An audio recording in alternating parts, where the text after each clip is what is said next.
నేను 2014 నుంచి రాష్ట్ర విభజన జరిగినప్పటి నుంచి నేను ఆయన ముఖ్యమంత్రిగా ఉండాలని కోరుకున్నానంటే, పాలిటిక్స్ లో సహజంగా రాగానే ప్రతి ఒక్కరికి ఒక స్వార్థం ఉంటుంది. నేనేదో అయిపోవాలని నేను కలగనలా. మీరేదో అయిపోవాలి, ప్రజలంతా ఏదో అయిపోవాలని కలగనలా.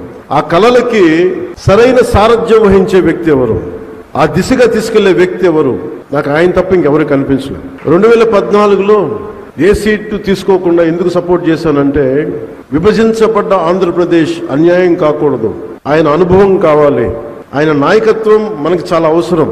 అందుకే నేను చేసింది ఈరోజు 2024లో కూడా మేమందరం వెన్నంటే ఉండి ప్రధానమంత్రి నరేంద్ర మోదీ గారి నాయకత్వంలో ఎన్డీఏ కూటమిలో చేరి ఈ రోజున 151 ఎమ్మెల్యే సీట్లు కానీ, 164 అసెంబ్లీ సీట్లు కానీ, 21 పార్లమెంట్లు కానీ సాధించామంటే కలిసి కట్టుగా ఉంటే ఎలా